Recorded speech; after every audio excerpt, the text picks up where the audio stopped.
Hello everybody, welcome back to another episode of Map Making with Sparks. We're on the Mineathon server again. I love the way that I basically get my own little intro when I start a video here. Look, welcome to Mineathon. So the hub is still the hub. There's a random Elder Guardian up there. We're in the new Snapshot 14.32D. They've changed what these do. They now give you a speed 2 effect, but it's still not enough. This place is huge. The trick to getting to my area, I've now finally worked out, is that when I join, I'm facing this way. I need to turn 180 degrees and go out this door to get to my place. Because I keep going, like, I go out that door and pointing with my finger, like you can see. Then I turn the wrong direction. I go left, and then I go all the way around to mine, which is just over here. So as you can see, my sign is now animated. Fantastic. And I've been doing a little bit of work off camera, but I am horribly aware of how little time there is left before the actual event. It's like 3 weeks. But yeah, this now works. You join the game, and that's all good. It takes you to not quite the center of this platform. Write that down. Not quite center. Anyway, so as you can see, doing lots of things. I have cleared away the beautiful, beautiful squid signs. I'm kind of sad about that. We're going to be using the tell raw signs. They're slightly less laggy, and getting rid of these guys. Actually, I might need not that one. I might need this one to get back to the hub.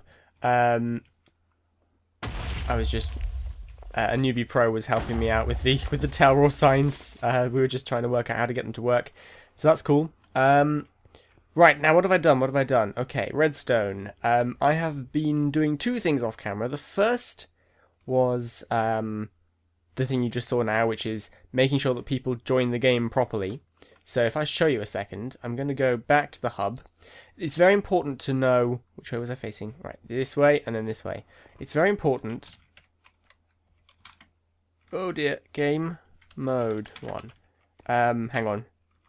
Do you mind if I pull up a scoreboard?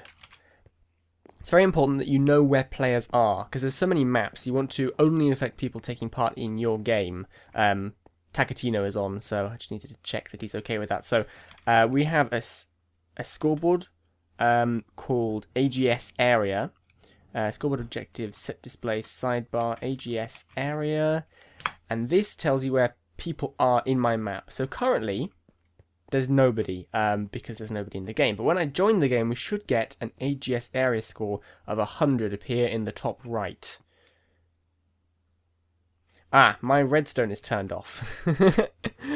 Because I still can't go to the spawn area, and when the chunks unload, the hyperclocks here turn off. That's something else to mention, actually. These hyperclocks, I used to do air on redstone, but Spider Robot's been going around replacing the air with stone. So now... rather than air, it's stone. It really, there's no physical difference to the clock, so those are running now. But what it does is it causes slightly less lag because there's less light updates going on, basically. So that's something to bear in mind if you're doing fill clocks or set block clocks. It's something to try. So we're gonna try that again. Game mode 1. This place needs more speed effects. Honestly, it's so big. I always think that's a chunk error. I think it's just a gap, though.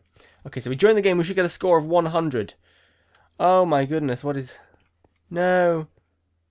Oh, okay. Right, I know what's going on. Every time I leave the area... Okay, so basically, because this redstone, which is shaped the same as my plot, is not in the spawn chunk set, every time I go back to the hub, it stops working. So the idea is that when I join the hub, I appear in the center here, and then it gives me a score of 100. There we go, AGS area score of 100, and it also whispered to me hi, and that's just up here. So, like, if I jump here, I won't get a hi message. Wait for this to vanish. That's going to be replaced with a nice tell raw thing. But if I step on that and then jump, I get the hi message. So basically, people appear slightly up in the air there, and they should get the hi message when they join the game. And I'll replace that with an actual proper across the screen welcome to block hunt kind of thing. So, so many bugs. The other thing that I have been... Oh, by the way, new snapshot. The falling sand entities have changed. I don't know if this is permanent or not. But blocks now don't snap to a block. If you notice, these they snap to your exact position, which is kind of weird actually. They don't snap. Look at that. Like I'm pushing against this, and the workbench is sort of halfway through the other one. So kind of weird. When you stand still, I'm trying to line myself up in a good way of exampling. Okay, when you stand still, it will turn that into a solid block and it'll snap to an axis, which looks kind of weird. But that's how those work now. We're gonna have to deal with it. What the other thing I've been working on is this. This is a damage system I had in mind. So just to recap, it's been a little while. The way that we're doing this is there's two maps, and one map contains the blocks. I'm in the block map, and then very far away over there, currently right here, there's a second copy of your block which runs around in the Seekers arena, and the Seekers can see those blocks but not the player inside, and when you stand still it becomes solid and stuff like that. Now we want to be able to transfer damage between the two areas, and this is the tricky thing. So it's not too bad. I've actually started work on this. We're basically going to have a zombie or some other mob summoned to that other block there, and if you punch that zombie, it's going to transfer the damage from him to you. So I've got this sort of working, and I also ran into some problems, which is to do with this here. So the general idea is that we've got a load of command blocks here, and they're all testing for zombies with a custom name of player, and they're all testing for a different level of health on that zombie. So if I just quickly make a little platform that he doesn't burn in, like this, and then I come in here and I summon a zombie, summon zombie, custom name,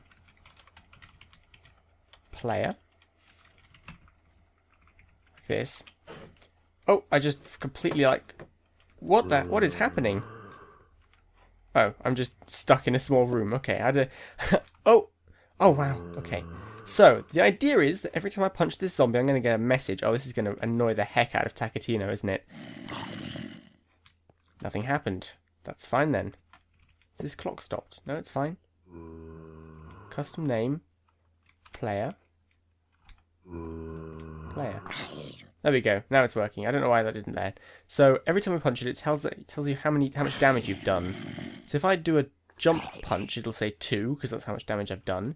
And if I get a sword, like a diamond sword, when I punch him, it'll say 7. Or if I do a jump punch and succeed in hitting him, it'll say 11. So that's kind of, you know, we can detect exactly how much damage is done to this player, and he's never going to die. Every time, say we detect that he has had 19,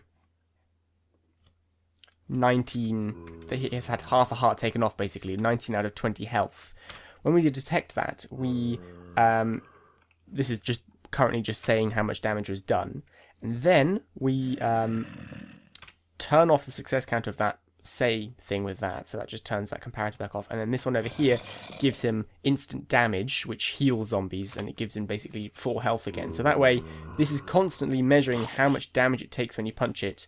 Sometimes zombies don't take any health and any hits if you just punch them, because they've got a little bit of armor built in, but that's the general idea. Now, once we've worked out how much damage to do, all we need to do is tell this zombie, who's always going to be exactly, I don't know, 100 blocks positive X of the player that he represents, to damage the player 100 blocks in the negative X from him.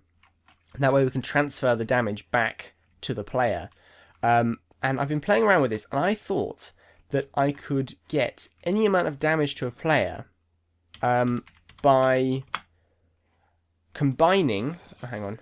By combining the resistance effect. By the way, you can type the effect type in now. It's fantastic. The resistance effect with the instant damage effect. I might actually change this right now. Minecraft. I don't know what it is. I don't know what it's called. I'm scared. I'm just going to put 7 again. So the idea is that right now... I can't enter the command box. Okay, so we've got a resistance 3. and instant damage 4. So that's going to do something to our hearts. In this case, it brings us down to half a heart. So I've got a little spreadsheet here, and it's basically, I've listed down half a heart, 1.5 hearts of damage, up to 10. And then I've been trying to combine different levels of resistance and instant damage to give an exact amount of damage based on his punching. Now the problem is I haven't found every combination. I've got 1.5 hearts, 2, 3.5, 4.5, 6, 7, and 9.5. And obviously you can do 10 full hearts of damage, but that's not very likely to happen. So kind of a bit stuck here. I don't know whether I could combine those values so I could like damage somebody twice to get the effect I want. Probably. If anyone has any ideas on a way of transmitting the damage, that is one of the things I'm kind of stuck on at the moment. So we won't look at that any further this episode. Oh dear. Oh, it was nice knowing you guys. So yeah, that's currently my problem. Sending any amount of damage down the line. Or I don't know if there's an alternate way of sending the damage. I feel like resistance and instant damage have the advantage of being the same every time. One of my viewers, I have forgotten their name will probably be on the screen right now if I remember, submitted an instant damage system which just detected that a hit had been made and sent half a heart of damage down the line. And it was really well done, and I thought it was quite cool, but I kind of wanted something more specific, because you've got critical hits, you've got different weapons, things like that. But maybe we can simplify this a little bit, like realistically, what are people going to do in the block hunt game? In the original game, you start off as just a block, and then after a certain amount of time you're given a sword. So we can actually almost assume that if we're giving people one type of sword, that they're only ever going to be able to do 4 types of damage. Is that a sensible assumption? So there's punching, critical hit punching, using their sword, whatever type that might be, and critical hit using that sword. So we actually really only have 4 types of damage that's possible to give. Full damage can be instigated by the player themselves. So maybe we're good, actually. I don't know. We could potentially just simplify this and make it specifically for block hunt, and just only test for 4 levels of damage, and maybe anything that falls outside that will just give a generic half a heart or something, just in case. That's basically that. I don't know what else I'm going to work on this episode. Probably everything. So Takatino has just been showing me this awesome thing he's working on for the Paintball project. I think I have something set off. I'm not quite sure how this works, but basically it's Paintball, and the colours change the quartz into stained clay when they hit, and they mix as well. So there's 2 colours for the 2 teams, but you can combine them to get the different levels of the colour. So that's going to be awesome. So he's going to make his whole arena out of clay like this, and then basically it is... Whoop, I got teleported. Where am I? There. So basically his whole arena is going to be paintable. That's fantastic. That is awesome. So that's going to be an amazing arena to see. It's going to look different every time you go on it. This is the redstone area, by the way. I seem to be connected, actually, not too badly. Haven't been here in a while. There's a lot of redstone. My plot has 1 thing on it. So I'm really looking forward to seeing this being built, because... Oops! Sorry! Because Takatino seems to know what he's doing. Like, that's red, and then if you try and paint it blue, or the other colour, it will merge to the middle colour. I think that's what's happening. Yeah, it is. That's pretty sweet. I'm guessing he doesn't even need to like replace them, because the idea is once it's been painted, it's been painted. Actually, although it never changes from that middle colour, does it? So he's probably going to replace it all with quartz afterwards. You're going to replace with quartz after every match. That is going to look really cool. Okay, so I fixed the problem of the chunks unloading when I leave the area. Obviously, I could just move all the redstone over here, but there's so much of it. I'm just going to MC edit it over at some point when I have the map down next time. So this is a fill clock that's just putting that there. So this is in the spawn chunks. It doesn't come unloaded. And I had a command block here that basically teleports everybody who walks through that doorway at spawn to the start area. So what I've got now is I'm testing for people in the start area. And if it finds somebody, it basically just puts stone inside the two locations where the fill clocks are at my place, and then replaces them with redstone blocks. So that basically, as soon as somebody joins that area, as soon as the chunks load, this will start the redstone clocks. So I also didn't quite demonstrate the AGS area thing properly. So display sidebar AGS area, and I'll just sort of show you that when you leave the area, it clears you as well. Currently it doesn't because the chunks are unloaded, but were I to leave it from that place, I'm going the wrong way again, it would have the desired effect. So I'll just quickly... Okay, it's never taken me that long to type a command before, I swear, that was crazy. So now when we join the game, we should get an AGS area score of 100. AGS stands for Accidental Game Sparks. We need to prefix all of our scoreboards. There we go, AGS area 100. We've got the hi message, which I still haven't cleared up. I've realised, by the way, this should totally say pull my finger. Oh my god! I was not expecting that. Okay, it looks like the chunks are still unloading when I leave. So I probably need to move those command blocks over to spawn.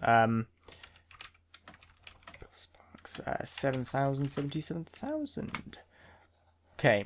So the command blocks that are doing this, it's supposed to remove my AGS score when I go to the lobby. So there's a team called Lobby, and why am I going over here? There's a team called Lobby, and that basically means they've left my game. So it's this small set of command blocks over here that are doing this. So first of all, we have one creating the AGS area scoreboard and the AGS lobby team, just in case the scoreboards accidentally get cleared, which has happened before. It'll recreate them.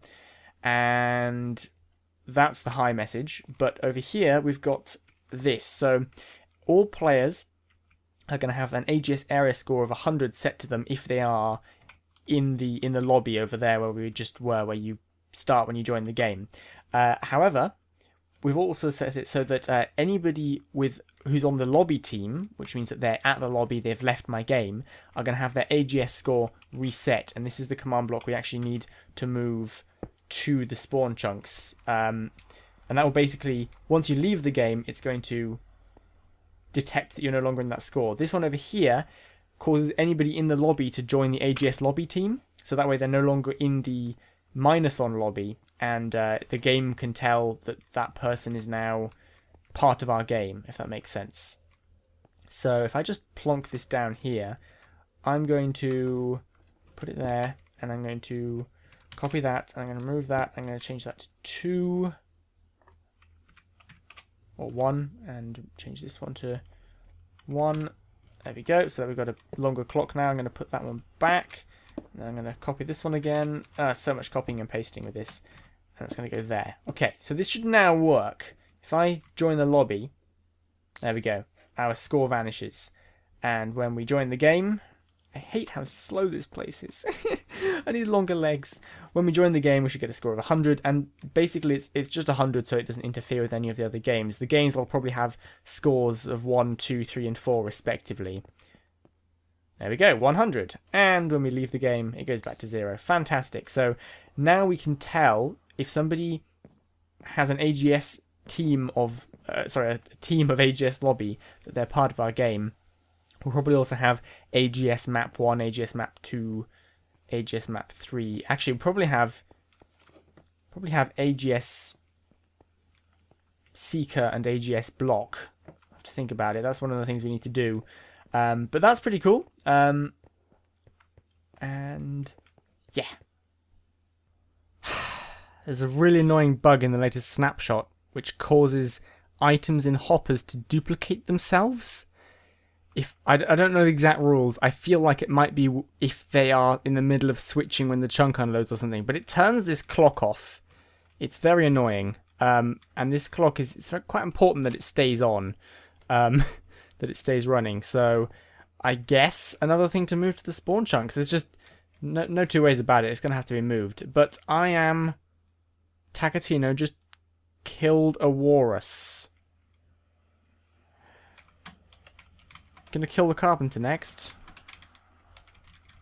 I am so hilarious. Anyway, we've sort of reached the sort of 20-minute aim that I go for with episodes, but I'm by no means stopping today. This is my last weekend off before the event. Next week I've got an event that I'm not allowed to talk about yet, with a load of other people, with Patchwork, and then the week after that I'm going to Insomnia, the gaming festival. Quite a few people from Mineathon are going, actually, so it should be pretty fun. I'm looking forward to it. And the week after that is Mineathon, so I'm going to keep working today and tomorrow on this. I'm probably going to basically do some mundane things and then get started on some other stuff and probably record another one of these episodes today. So the question for the comments today is, anybody have a better way of transferring damage to players? Can anybody get it more specific, or should I just limit it to 4 damage types based on punching, critical hit punching, sword, and critical hit sword?